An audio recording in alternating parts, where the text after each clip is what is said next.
Very good. Let's get started. Wow. So that last session, that blew me away. I'm so happy we were able to get students involved in this necessary voices, you might say. So welcome back. This is a break. I know, and yet we're not breaking, right? We're still talking about stuff. But every the last few years I've been doing a session, talking about the future of Cali or things we're planning. And I'm trying to shift F5 my screen. There we go. And so, don't allow me to draw away some of your Zoom fatigue. Relax. This will be fun. We have exciting, cool stuff. I'm excited by it, and I've had enough coffee today that I'm going to go pretty fast with this. Let me set my timer.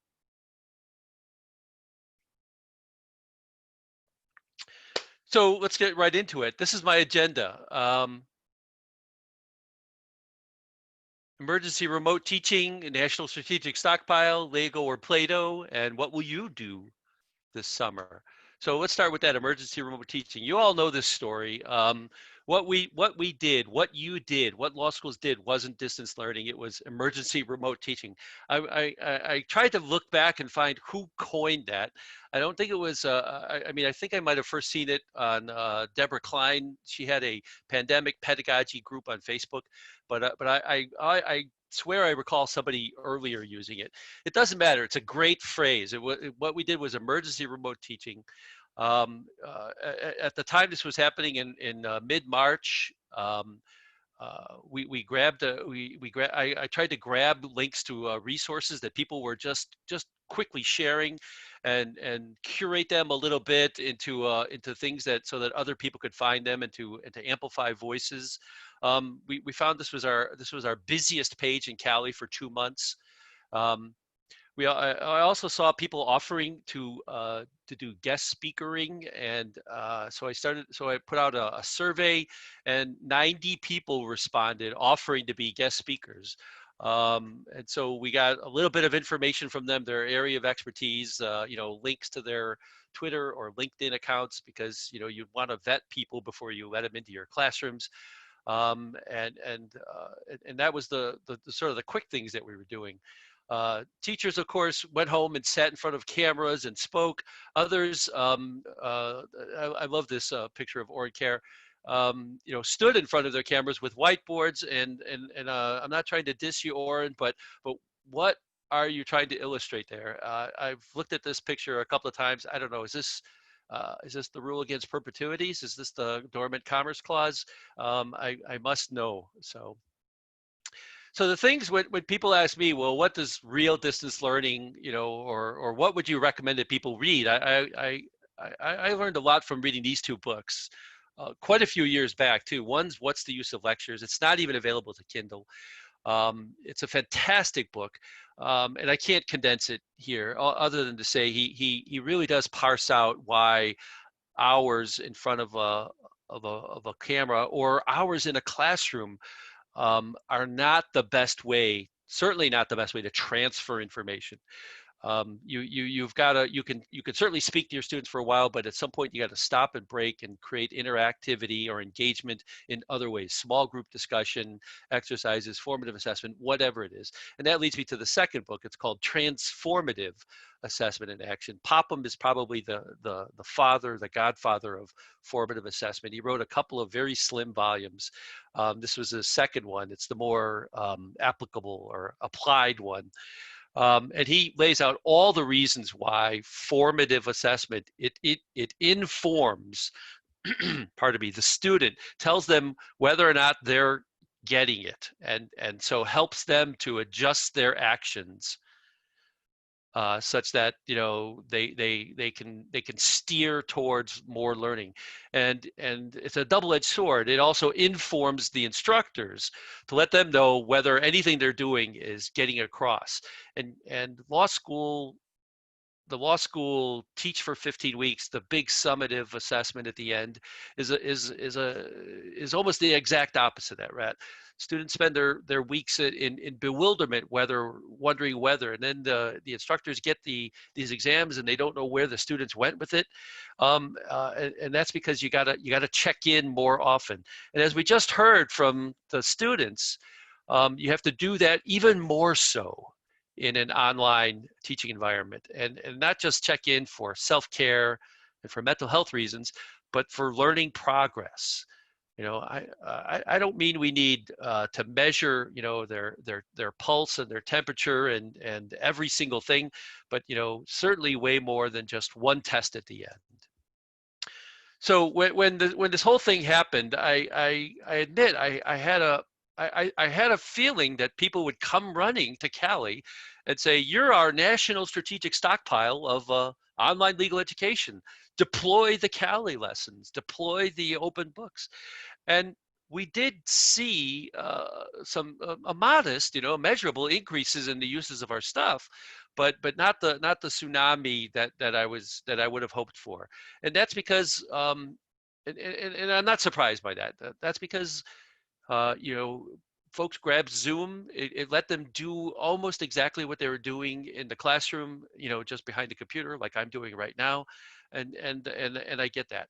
But I'm hoping that for the fall, people will have a little bit more of an epiphany that basically says, if we want to do formative assessment, if we want to do interactive, self-paced learning, if we want to have the students engage more with the materials in another way, 300 law faculty have written over 1,000 CALI lessons to do exactly that. Just recently, and you just saw Laura Mott, who is one of our most recent fellows. We wrote a whole bunch of lessons in the law school success area. I mean, great lessons like thinking like a lawyer and assessing your own work and attacking exams. These are all available out there right now, and they're written by this wonderful group of folks who are in the academic support and academic success space, and partially funded by, mostly funded by a grant we got from Access Lex. They were so happy with the result that they've given us another grant, although we've all been sort of distracted with pandemic, but we're going to write even more lessons in the law success space. Here's another screen grab of that. Anyway, you all know what CALI lessons are. There's 1,000 of them in 40 different legal subject areas. They're written by law faculty. For many of you, I know you know this, but I also realize I have a larger audience here, both the fact that almost 1,000 people registered for this conference and that these videos will live on beyond it. So bear with me for that portion of the audience. We have a tool called Lesson Link that if the student runs a CALI lesson at the website, then only they see the results. If the faculty member creates a special link, a lesson link, then they can see the results too, and we'll aggregate all those results so that they can see student performances. And maybe that if there's too much red there on a student, that's an indicator that they're not getting something. You can sort those results by question or by student. And so you can see, like, it looks like the class is doing fine on section 12A2B. Looks like they're having some trouble there on interstate offerings D. So maybe I better pick that up in class and clarify anything.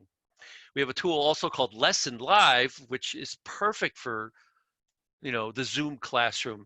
And that's like Lesson Link, where you create a special link, but where the students and the faculty both run the lesson simultaneously, except the faculty can see the students in real time, their scores on individual questions. And it's easy for the students to track where the faculty member is. You just click the Lesson Live button in the upper right-hand corner there, and then they're taken to the exact same page that the faculty member is at. So it's kind of like a melding of Poll Anywhere, or those audience response systems, but built right into the fabric of a CALI lesson. We've been working on CALI Author, a web-based authoring tool. We've had CALI Author, the one you can download and install. And that's getting closer and closer to a final release, with the idea that we want to let faculty write their own lessons and take our lessons and remix and republish them. This is all about our concept of agency. we don't know the best way for you to teach because there's too many of you. There's 8,000 faculty in 200 schools teaching 300 or 400 different classes.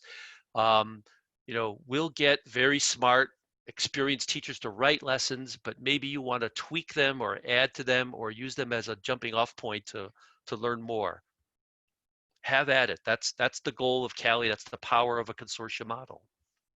All right, what about our casebooks? Again, I know many of you already know this story. We pay faculty to write casebooks, and then we give them away as ebooks. And the goal there is wonderful that we can save folks money, but the real goal is to allow that remixing and republishing to happen. That lets the students grab copies. They can grab the PDF or the Word document, and they can dump pieces into Google Docs and create virtual study groups. If you've read some of the studies, there's some people that think that it's way easier to read from a piece of paper. Paper is just an interface. Fine, you can buy the books as well. We've got a deal with lulu.com. And Lulu is an especially great partner because if you're a nonprofit and you say, I don't want to make any profit out of this, then they won't take a profit either. And so a 600-page constitutional law book, only costs you $12 plus shipping, which is, to me, insane. But that's the cost of printing when economies of scale come into place. I want to add that PDF is not good enough. It's not malleable. It's not remixable. And we feel strongly about that because we want to let faculty edit the book down if they adopt it for shorter courses or combine it with other books or add their own commentary or reorder it. All of those things without having to ask permission. That's what CC licensing is all about. There's no roadblocks to remixing materials for your own purposes, for your own agency. Obviously, we pay faculty to do that, and there's a lot of books. We're adding new books every year. We are a casebook publisher. Let me quickly go through that. The Source of American Law adopted by many schools, written, download over 100,000 times. And finally, to the gist of what I wanted to talk about. What will you do this summer? Well, what we did this summer is a whole bunch of things. We have a whole bunch of projects onboarding going on right now, and I'm going to quickly go through all of them, and then end up with a video that we produced. It's a draft. It's a first cut, but I'll explain it when I get there. So first of all, we've got an onboarding revamp project going on with a company called MediaCurrent. MediaCurrent is big into open source. They're big into Drupal. We've worked with them before. And they're helping us. I mean, our onboarding is adequate or sufficient, but it doesn't sparkle. We have a hard time converting. I hate using that salesman-y like language, but we have a hard time getting the message out to faculty and to students, and then pulling them in to stay, and then getting them oriented onto all the things we do. And part of the problem is, is we're either, the bad way to look at it is we're kind of scattered. We have lots of projects all over the place. And the good way is we're too damn busy. We have so many cool things going on that it results in a somewhat confusing web experience for people. So that's an ongoing project, hopefully with some results. They're going to be creating some focus groups and talking to some groups of faculty and students to get their input. And we've already begun those things. Second, you saw those screens I showed for the guest speakers and for the COVID or coronavirus resources. We're trying to think what to do with those going forward. They were an emergency response sort of thing. It makes sense to keep going with the guest speakers. There's guest speaker lists of excellent and interesting people with very particular pieces of knowledge. Would be wonderful to have, I think, for all of legal education, even if we weren't in a pandemic. But we kind of slapped that together manually. I want to turn that into more of a database or a website that runs off of a database and works a little bit better. So we're looking at redoing that. The other thing we're doing this summer is we're learning. There's so many new experiences to figure out here. And one of them is through surveys. So we've got 2 big surveys going right now. the emergency remote learning law student and the emergency remote teaching law faculty surveys. They're both open. I want to hear from thousands. And so if you haven't taken this survey yourself, that is if you're a teacher, or if you haven't taken the survey and you're a law student, US only for now, then let us know. If we get enough responses from schools, we will share the information with no personally identifiable information in there with the schools as well. We're also learning through this pivot, this conference. We were well into the planning for the not online conference in Chicago when we got hit by the pandemic. I got to say, I think all future CALI conferences have to have some sort of version of this online interaction. I've been saying, I believe you can do a better job online than you could do face-to-face. There are sufficient number of differences and advantages in doing things online, and I guess I'm going to have to eat my own dog food if that's true. Now, I think it's harder to do a hybrid thing where you both have live people and online. If I had a preference, it's one or the other, but those aren't problems. Those are opportunities, and so I think we're going to be exploring that going on into the future. And I just feel like I've learned an enormous amount. I mean, obviously, I've been here for every single session, and the single track. I love the single track. I used to think, oh, thank God I don't have to go listen to all those people whose sessions are about things that I'm not interested in. This is going to be weird to say. I think forcing you or forcing us to watch the other tribes, to watch the other communities talk, there is something interesting there. They almost always have something relevant to say to what we're doing, and knocks us out of our comfort zones, whether we're only thinking about law library work, or only thinking about tech, or we're only thinking about teaching, or we're only thinking about whatever it is. This conference has the opportunity to be the one that allows the most cross interdisciplinary thinking in computers and legal education that I can think of. I don't know. What else? I have learned lots of cool things about tools that let me go do neat backgrounds and green screens. And I've got some funny ideas bubbling up. I mean, substantive ideas about how we might use these in actual pedagogical situations, especially that one. The other thing that we came up with is what are faculty going to need right now in order to prepare for fall? Because my assumption is that there's going to be some or a lot of online training. And as we heard, I think just yesterday or the day before, Harvard has decided to go entirely online. Well, what faculty are going to need is training if we want to convert them from emergency teachers to distance learning teachers. And so Deb is leading the effort with Elmer and I, backing her up as much as we can to teach a mini course that starts next Tuesday, a mini course called Preparing for Fall 2020, Tips and Techniques. It's running off of a new platform. It's basically built on top of our Classcaster stuff. And it has a couple of broad goals. I need to drive that out of the way. The first goal is a limited, realistic, and stimulating, I'll explain that in a second, look at distance learning. And limited because, we can't give people a master's degree course in 4 weeks. Realistic in the sense that we want everything that we say to be hopefully applicable, even given the broad audience of faculty and the broad possibility of situations. And stimulating, I don't mean stimulating in the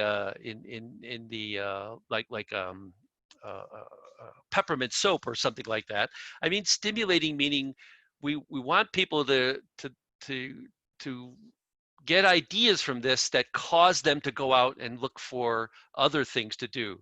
In other words, you've shown me a world that I've never been familiar with. I believe this is a tremendous opportunity. For years, we've been talking about, CALI has been talking about using online learning, using asynchronous learning, using self-paced learning tools, using the computer to teach legal education. And I got to admit, sometimes we don't get much traction with everybody. And all of a sudden, everybody's sitting in front of a camera that has a record button. And so at the very least, everybody can be creating 15-minute videos that are well produced, or at least quickly produced, and maybe more class time could be spent in those interactive situations that keep the students engaged. And engagement is something that we got to do more of if you're in an entirely online situation. The second thing is empathy. And in this case, we're asking law faculty to take an online class. So there's no secret about that. They're going to be students. I doubt many law faculty have taken an online class. And already they're experiencing what it's like to take an online class. We've had some technical difficulties. Our class software accidentally sent out an email telling people, come to this webpage and you can start your assignments for Tuesday. And all the links were broken. It's like, well, guess what? That's the real world of teaching online classes. And so, of course, we got a whole bunch of emails. We had to send out a blast email explaining, or we haven't actually gotten to that yet. We're struggling with the software ourselves sometimes because it doesn't quite do exactly what we want to do. But the point is, the empathy is to let the instructors walk in the shoes of the students for a little bit. And we've gotten over 500. Whoa, we've gotten over 500 registrations. Wait, we've gotten over we have gotten over 500 registrations for this class. That's causing us to have to pivot and rethink this. We thought we'd get 20 or 30 and we'd do something nice and intimate, and instead we're doing something massive. So, for those of you who have signed up for it, be patient with us. We will get our act together. It may take a class or two to sort of hit our stride, but we're running hard at that. There are possibilities also beyond this that we think are interesting.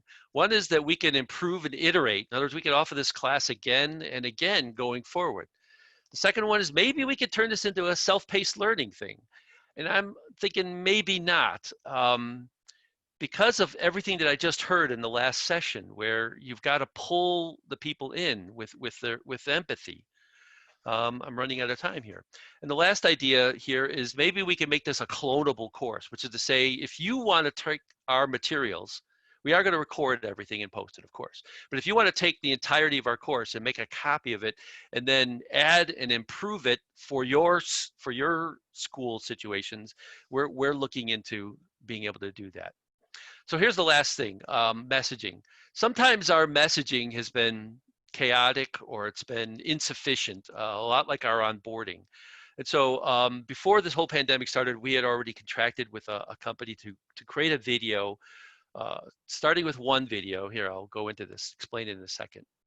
To create a video that basically was, what is CALI? And it's aimed at the first exposure law students and law faculty. Never heard of it, or I've vaguely heard about it or something like that. And it's supposed to be really fast and kind of a upbeat, just as a sort of thing. Now, the idea has always been that after this video, there would be other sort of onboarding videos, that would go deeper into lessons, explain lesson link a little bit better, maybe explain QuizWrite or CALI Author and stuff like that. And that these would even live within a larger ecosystem of videos. This is like the brochure level videos, 3 to 5 minutes tops. But there's another bunch of videos that are online learning for like how to assign CALI lessons, how to write your own lesson, how to use QuizWrite. That might be 20 or 30 minutes long, showing where the clicks and all those things are. So I just want you to keep that into context, that there's a difference between sort of an onboarding video that introduces people to the idea, hopefully draws them in, and then when they want more information, those explainer videos are available that teaches them how to do that. So with that, I'm going to show you this video. Drop your comments in the in the chat. We know it's a little rough in parts. It's got some tweaking to do, but Tobias, go ahead and play.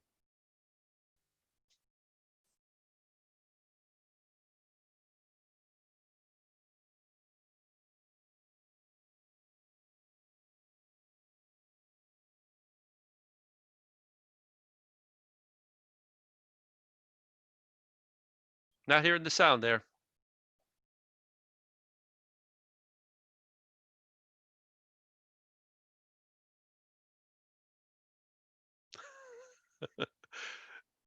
We've been pretty good on technical issues with this, but there's always a few cracks in the seamless beauty of it all.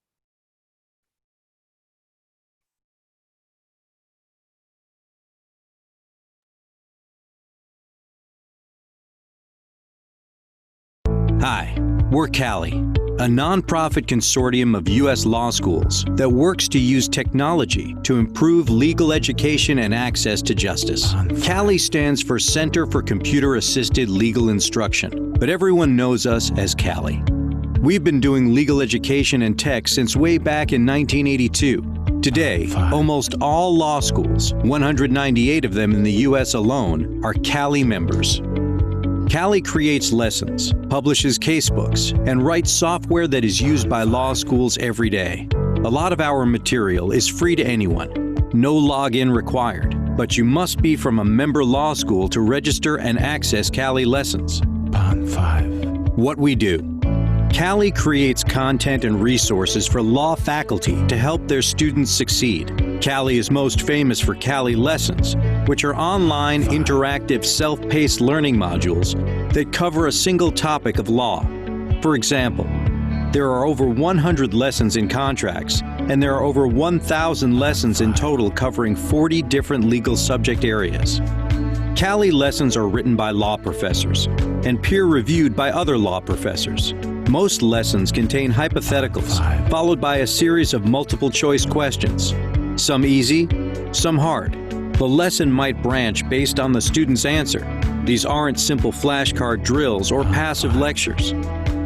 CALI lessons are rigorous and really engage students to think. Students get immediate and thorough feedback, and scores are kept to motivate students to succeed. Faculty can assign or recommend CALI lessons to their students, and using CALI's Lesson Link service, they can see student scores to see how they are doing. Or Lesson Live, that allows teachers to use CALI lessons live in the classroom and instantly get results as students run the lesson. Casebooks. Casebooks cost way too much. CALI is a casebook publisher, but with a big difference. Our authors are law professors, but we pay them up front to write and update our books. Then give the books away for free under a Creative Commons license. This means you can download the Microsoft Word version, add notes and commentary, and distribute to your students. You can also get the PDF and Kindle versions or buy a paper copy at cost. Saving your students money is great, but we think the ability to remix the material to fit your personal teaching style is the real value. Based on download counts, we estimate we have saved law students over $5 million and empowered students and faculty with the freedom to learn in the format that works best for them, without digital rights management, time limits, or passwords. Evaluation tools.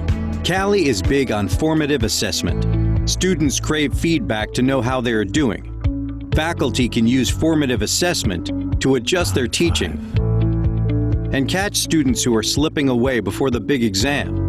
Law faculty can create unique links to CALI lessons, called lesson links. That lets them see the scores that students get running CALI lessons.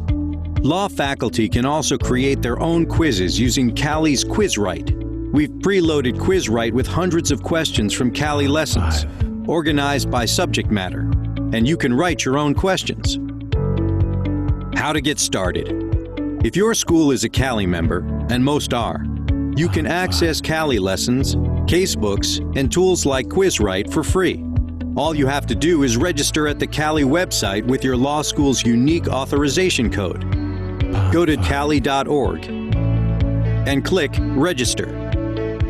Follow the instructions and fill in the authorization code for your school, which you can get from your law library, or contact help@cali.org and we'll look it up for you. CALI has many more useful and innovative projects than we have time for here, including games like Time Trial, software for automating court forms, resources for distance learning, and services to create your own course website. Stop by CALI.org and take a look, or drop us a note, and we'll be happy to talk to you or your faculty.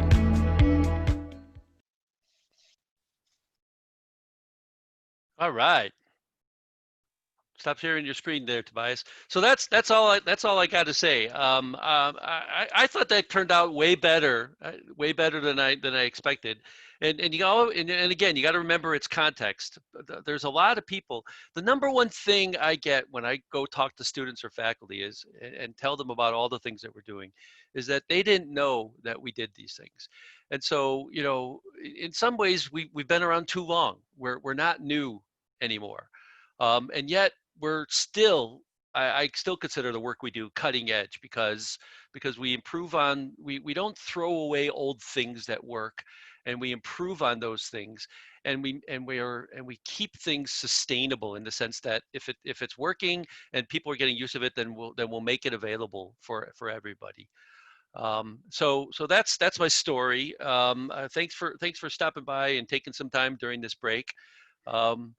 Like I said, if you got any comments or ideas or questions, happy to talk about them after the keynote during the raffle, or drop them in the chat or email me.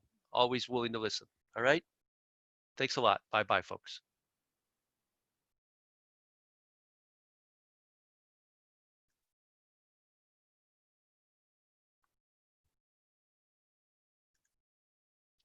Yeah, there's no link to the video yet because it's not done yet.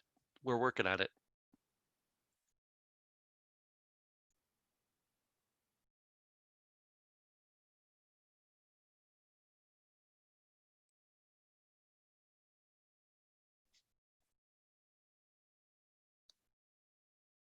Actually, Elmer, why don't you keep it open for like a minute or two in case people want to drop things into the chat. Will do, John. Appreciate it. Yep.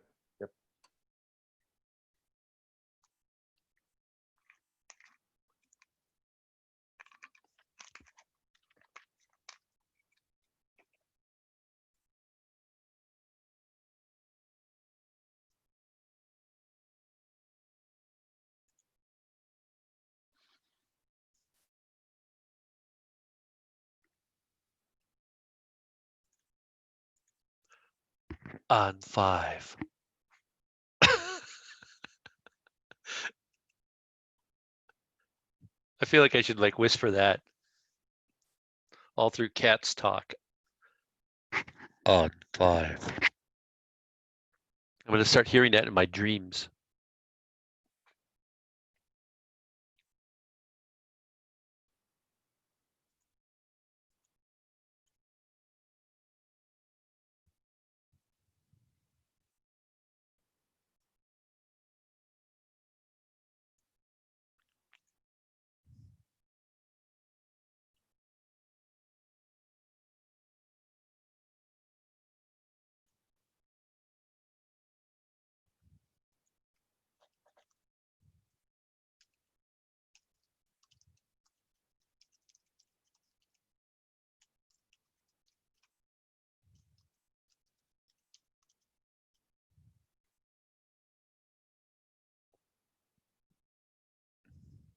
All right, I'm going to exit so I can come in on the what do you call it? The keynote. Yeah, we're going to end John's talk now. Yep.